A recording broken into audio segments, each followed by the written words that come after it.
comment ça va? Comment ça va? Fait qu'aujourd'hui en fait on se fait une vidéo relax. Comme la dernière fois en fait c'est la suite de la vidéo où je découvrais les premières vidéos des youtubeurs. J'ai surkiffé la tournée. Je tiens à vous le dire. Fait que je me suis dit ben quoi de mieux que de faire un épisode 2 rapidement. Parce que j'avais tellement kiffé. Je trouve que si vous avez kiffé, fait que je me suis dit quoi de mieux. Puis on découvre ça. Parce que je me dis tout le temps, ouais maintenant en ce moment. Les vidéos c'est incroyable frérot, ils ont du budget de fou. Frérot, comme Squeezie parfois il sort des vidéos, il a fait un GP Explorer. Puis là on peut le voir en fait dans son état en train de faire salut les gars, aujourd'hui on se retrouve pour une nouvelle vidéo. Ça me ferait, j'adore ça voir ça parce que ça te fait voir un peu les origines des youtubeurs. Fait qu'on fait ça ensemble, j'espère que vous allez kiffer la vidéo. Vraiment petite vidéo relax et c'est parti. Ok. Donc, le point que je veux voir en fait, c'est le créateur en fait. Le frérot, c'est un ancêtre. Je me suis dit, ben la dernière fois on avait fait du Squeezie. Quoi de mieux que prendre son officiel rival en ce moment, Cyprien. Cyprien, on le sait, c'est l'ancêtre de YouTube. En fait, c'est lui, je pense qu'il a fait le premier à être connu vraiment sur la plateforme. La légende raconte que dans le temps que YouTube c'était une dating app, le frérot. Ok, la blague c'est déjà un flop dès le début. Ok, donc on écoute ça ensemble, c'est parti. Oh non, déjà je vois la miniature, je me dis, il a pris, tu sais là, les 3 choix de miniature que t'as en début de vidéo. Oh, il a pris une de ces 3 là. Ok, ça commence mal. Le titre c'est le McDonald's. Fait que j'ai hâte de voir. Bonjour, c'est Monsieur Dream, monsieurdream.com, le blog. Oh c'est vrai. Il s'appelait Monsieur Dream dans le temps, j'avais complètement oublié. Ouais. Aujourd'hui je voulais vous parler d'un truc mais je sais plus de quoi je voulais vous... Un truc avec... Monsieur Dream! Oh non frérot. Oh non, ok, j'ai cru là, non, il y a les flip-floppés dans tous les sens comme à l'ancienne, frérot. D'ailleurs, vous l'aurez remarqué, il y a 2 types de gens qui vont au McDo. Hein. D'abord, il y a les gens qui savent ce qu'ils veulent. Je vais prendre un Maxi Best-of Deluxe avec Steve Fritz et caramel. Vas-y. Hein. Allez, on y va. Et puis, il y a ceux qui ont l'impression d'avoir le destin de la planète entre leurs mains en choisissant leur menu. Alors, je vais prendre... Déjà, pour l'époque, il y avait le bon concept. Hein. Il y a le même style que en ce moment, en fait, j'aime bien. Une boîte de... Non, un Maxi Best-of, Happy Meal avec... un Royal Cheese, sans fromage, s'il vous plaît. Monsieur Dream! Après avoir attendu dans la queue la plus longue du monde, hein, ça c'est mon super pouvoir, hein, je choisis mon menu, hein, donc ça, je fais plutôt partie des gens qui savent ce qu'ils veulent. Par contre, je doute d'une chose, hein, parce que quand je vois le Big Mac qu'il y a sur l'affiche au-dessus des caisses et celui qui est sur mon plateau, oh, c'est vrai. C'est pas ce qui s'est passé, mais apparemment il s'est passé quelque chose de grave. Certes, c'est toujours un Big Mac. Transformation surnaturelle, frérot. Le bail, il y a un extraterrestre qui est arrivé, il a fait quelque chose là.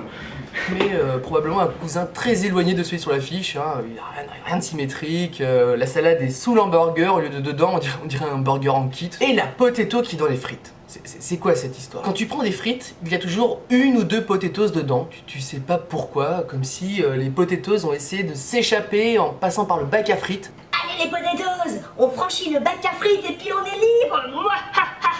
Oh non, ça c'était pas nécessaire. Ça c'était pas nécessaire du tout. Frérot, c'était pas nécessaire du tout. Monsieur Dream! Le truc que j'adore au McDo, c'est la fameuse légende urbaine, hein. Il y a toujours un pote à toi qui la raconte quand il sait pas quoi dire. Ouais, il paraît que McDo met de l'anti-vomitif dans ses hamburgers. Ah ouais. Oh, je m'en rappelle à l'époque, parce que cuisine, moi je checkais ses vidéos, il disait ouais, les légendes sur le McDonald's. Et là frérot, il disait tout le temps ça.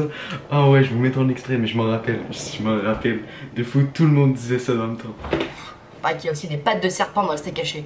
Je sais pas d'où ça vient cette histoire d'anti-vomitif dans les hamburgers, hein. On m'aurait dit qu'ils ajoutent des arômes pour que ce soit meilleur. D'accord, je comprends. Les anti-vomitifs, le type qui a lancé cette rumeur, c'est le pire lanceur de rumeurs du monde, quoi.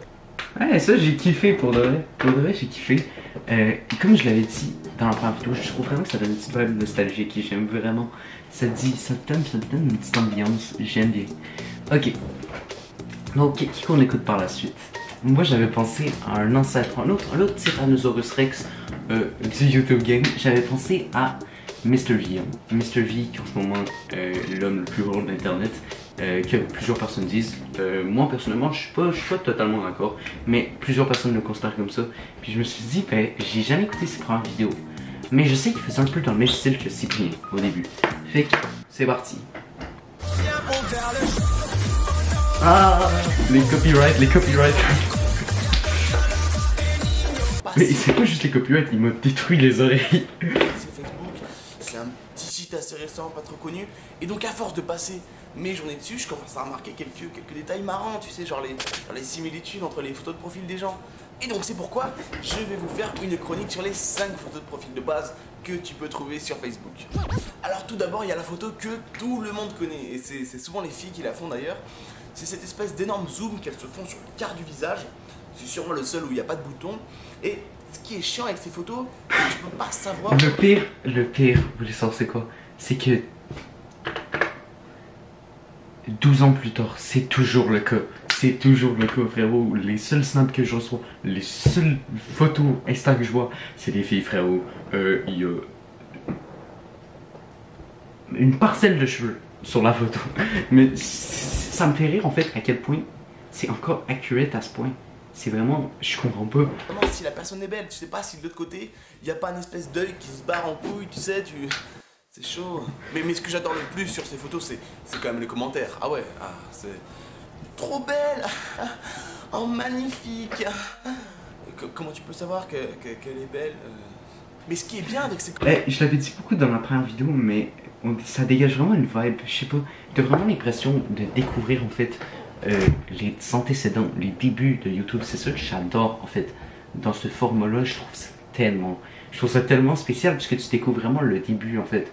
Je vous recommande aussi à aller voir la première vidéo que j'ai tournée où on a découvert vraiment d'autres bangers. Je vais essayer de la voir. Mais oh my god, je trouve ça tellement intéressant. Le commentaire, c'est que tu sais qui sont ses meilleurs amis. Ah ouais, parce que les autres qui connaissent pas la personne, qui voient la photo, doivent être d'accord avec moi pour dire que cette personne, elle doit pas être... elle a l'air... dégueulasse.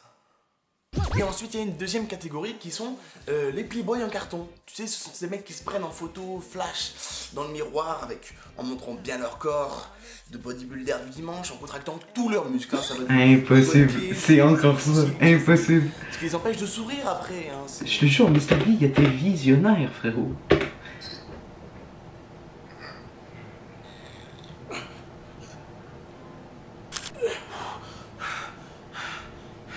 C'est bon, je suis beau gosse. Et pour les plus astucieux d'entre eux, il existe Photoshop. Et là, ça rend vraiment mieux, quoi. Troisième catégorie, tu as les gens qui mettent des photos d'eux, mais étant petits. Alors là, les gens commentent, hein. Oh, trop mignon. Oh, le petit bout de chou énorme. Oh, t'étais trop beau. Mais ce qui est marrant, c'est que ça a bien changé. Parce que ces commentaires-là, ils n'existent pas sur les photos de maintenant. Donc voilà, pour tous ceux qui mettent des photos de... Oh la balle perdue, oh la balle perdue. Et enfin pour finir, le pote que tout le monde a sur Facebook, tout le monde l'a celui-là, c'est celui ou celle qui se prend en photo, tu sais, n'importe où. Et peu importe le niveau de saleté, tu sais. Souvent il se prendra dans la salle de bain, dans le miroir, celle où il y a bien les traces de dentifrice, les vieilles traces de doigts et d'autres trucs, je sais pas. Pourquoi je sais pas, bientôt tu trouveras des mecs qui se prendront au-dessus des chiottes comme ça avec une grosse bouse au fond. Ain't no way, il a fait ça. Impossible, il a fait ça. Impossible, il a fait ça, frérot. Il était trop à l'aise. Pour une première vidéo, il était beaucoup trop à l'aise. Mais voilà. Je trouve ça tellement fou comment. Même aujourd'hui, il a raison en fait. Je trouve ça fou. Genre, c'est littéralement la même affaire qu'il y a 12 ans. Mais là, sauf que c'est sur Instagram, mais pareil. Ah, les copines. On a passé proche de la non-monétisation. Cette blague ne marche pas parce que je n'ai pas encore la monétisation. Abonne-toi pour... Ok. Oh là, cette vidéo est remplie de flop. Bon, voilà. Ok, on continue. Ok, donc là, en vrai, j'avais envie de faire le YouTuber de mon enfance. Ok. Quand on pense à YouTuber de notre enfance, le nom Hugo Posé revient souvent, ok? Hugo Posé, frérot, justement, il a fait son retour récemment. Puis je me suis dit, quoi de mieux en fait que de re-regarder son ancienne vidéo, parce que c'est vraiment le gars aussi dans mon enfance que je regardais beaucoup. C'était le YouTuber préféré lorsque j'étais environ en 5e, 4e année. 5e année peut-être, 4e année, j'étais plus type Squeezie. Fait que je me suis dit, pourquoi pas voir, ça peut être intéressant. Oh là là là là. non, oh non. Ah, je sais comment ça va se passer. Si ça commence avec salut à tous et à tous, c'est Hugo Posé. Aujourd'hui, je trouve une nouvelle vidéo sur Partie Détendue. Vous me devez toutes 5 $, ok? Est-ce que c'est bon? Alors bonjour tout le monde, c'est Multigaming et aujourd'hui non c'est une Ah, vidéo. Multigaming? Oh oui, c'est vrai, il en avait parlé dans une vidéo.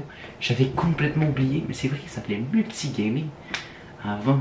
Détente, une vidéo détendue sur un jeu que j'aime particulièrement beaucoup qui est Blur sur la Xbox 360. Donc voilà à quoi ressemble la jaquette du jeu. Oh ok, je suis méga con. J'ai dit Partie Détendue, mais en fait c'est juste que c'est pas ça le nom du jeu en fait, le nom du jeu c'est Blur, mais j'ai dit que Partie Détendue était sur Blur. Oh my god, je suis désolé. Donc voilà pour vous ayez un petit aperçu, parce qu'on peut pas dire que c'est un jeu qui est très très connu, mais voilà, j'avais quand même envie de vous faire une vidéo sur ce jeu là. Donc on va lancer le jeu, donc juste comme ça Oh oui, l'époque du no. Non, attends, je suis capable de susciter le nom. Attends, je vais inventer un nom à l'instant. Du no OBS, frérot. Je m'en rappelle tout le monde à l'époque, il y a vraiment longtemps. Lorsqu'ils connaissaient pas OBS du tout de même, ils filmaient la TV en gros plan. Et frérot, ça donne pas une qualité de fou, mais pour de vrai, pour l'époque, moi je trouve que c'est une bonne stratégie. Donc la particularité de ce jeu, c'est qu'en fait c'est un peu, on va dire, un Mario Kart, on va dire un peu plus, enfin, on va dire fait un peu plus pour les grands, on va dire. Pourquoi? Parce que au lieu par exemple de lancer des bananes, on va balancer des grosses boules de feu. Mais bon, vous allez voir ça. Impossible, impossible, c'est tellement violent. Des grosses boules de feu. La première course du jeu, si je ne me trompe pas. Attendez. Juste. Oups, excusez-moi, j'ai fait une bêtise, c'est pas grave. Là, voilà. Mais pour de vrai, voilà. je fais des blagues et tout, mais pour une première vidéo, je trouve, une vidéo vraiment gameplay où il essaie de descripter un peu ce qu'il fait, il se débrouille vraiment bien. Comme même malgré les loading screens très présents au début, il est capable de vraiment. Je fais une analyse en fait en ce moment, mais il est vraiment capable en fait de décrire un peu, de dire ouais, là en fait ce qui se passe, ouais voilà. Je trouve ça intéressant.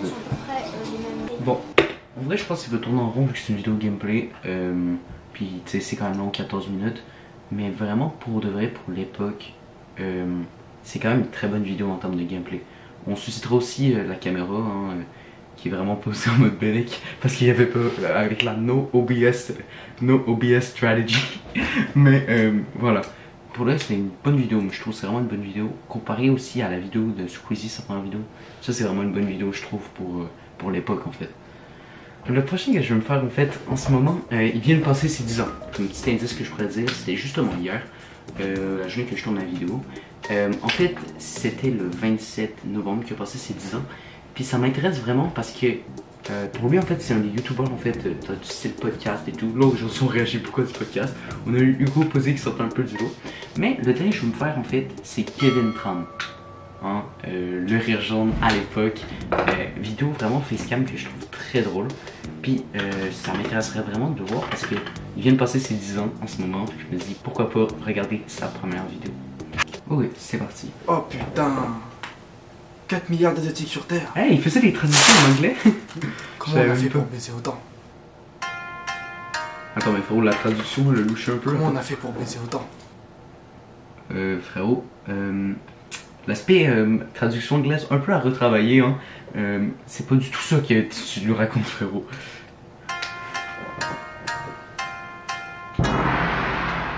Salut à tous, je m'appelle Kevin et comme tu le Oh, vois... ok, attends, je viens de comprendre en fait. C'est autant. Oh, j'ai compris baisser. Oh, rien, non. J'ai compris baisser. Comment on a fait pour baisser autant? Comment on a fait pour baiser autant? Oh my god, le pire commentateur du Québec. Salut à tous, je m'appelle Kevin et comme vous pouvez le voir, hein, je suis jeune. Depuis tout petit, je me rends compte qu'il y a toujours les mêmes stéréotypes qui circulent sur les Asiatiques. J'ai donc décidé de faire une liste des 6 plus grands stéréotypes sur les Asiatiques et comment y répondre. Numéro 1, les yeux bridés. Je vois pas de quoi tu parles. Il y a vraiment trop d'insultes qui circulent sur nos yeux. Je propose de répondre par un remix du Petit Chaperon Rouge. Mère grand, pourquoi vos yeux sont-ils si petits? c'est pour moi voir ta sale gueule, mon enfant. Numéro 2. Oh le bâtard. Stéréotype numéro 5, les Asiates mangent du chien. Alors, c'est vrai qu'il y a des régions en Asie où il y a des bouffeurs de teckel. Mais faut pas exagérer, parce qu'à croire ce qu'on dit ici, on penserait qu'en Asie, dans tous les coins de rue, il y a des restos spécialisés en labrador, des bergers allemands égorgés en vitrine, sur place. Ouais, apparemment, ça c'est vraiment le gros stéréotype. Je pense que c'est genre le truc, c'est pas légal là-bas. Mais j'ai même un pote une fois qui m'a dit ça, mais frérot, apparemment c'est totalement fou. Demandez si lorsqu'on commande un hot dog là-bas, faut le prendre littéralement. Cette idée est tellement répandue qu'il n'y a rien à faire. C'est limite mieux d'aller dans le sens de cette rumeur. Voilà donc comment il faut répondre. T'as déjà mangé des nems? T'as déjà mangé du chien? Ah oui, une autre question qu'il faut arrêter. Comment le gars il va stresser. Imagine tu retournes labrador frérot, t'as ton petit chien. Le frérot dit ça. Arrêtez de nous demander comment se dit votre prénom dans notre langue. Ça n'existe pas. Est-ce que vous avez déjà vu un asiatique venir vous demander « Salut, je m'appelle Feng. C'est quoi mon prénom en français ?» Voilà comment moi je réponds lorsqu'on me pose cette question. Si c'est une meuf, tu lui réponds qu'elle s'appelle Mulan. Si c'est un mec, tu lui réponds qu'il s'appelle Mouchou. Comme ça ils comprennent bien que tu te fous de leur gueule, tu vois. Sinon, version plus méchante, tu réponds « Tu t'appelles Lotus ». Oui, Lotus. Comme le PQ. Et enfin, le dernier stéréotype, stéréotype numéro 6. Hein, c'est bon, parce que j'ai besoin de le rappeler, on voit tous de quoi je parle. Ok, évitez toute réponse de la forme. Et puis d'abord, c'est pas la taille qui compte. Ah, ok, ça, je te cache pas que niveau réparti, c'est 0. Tu peux essayer de répondre par des phrases du genre la bite ne fait pas le chouan, ou tu remplaces chouan par moine si t'es pas chinois. Mais bon, voilà comment il faut répondre. Moi, j'ai un petit stéréotype numéro 6. Moi, t'as cru que c'était une jambe, ça? Cette réponse, elle est tellement conne que t'es sûr que la personne va rigoler et qu'elle va te laisser tranquille après. Allez, c'est tout pour moi, merci de regarder ma vidéo. Ciao. En vrai, la vidéo était quand même bonne pour une vidéo de l'époque, mais le frérot, je te jure, il avait l'air dépressif, il était comme... Donc, en fait, quand donc se répond en fait à la situation, en fait, tu fais juste vraiment, tu te défends avec le kung fu. Ok. Le frérot, il avait tellement l'air dépressif, mais bon, ça clore cette petite vidéo que je voulais tellement tourner en fait. J'adore vraiment savoir les petites origines en fait, de d'où vient en fait le contenu, comment c'est passé de ça à ça, je trouve ça vraiment intéressant. Je vous laisse abonner, liker si vous avez kiffé la vidéo. Moi j'ai vraiment kiffé la tournée. Puis on se dit ciao ciao. On se revoit très prochainement pour une prochaine. Et c'est ciao.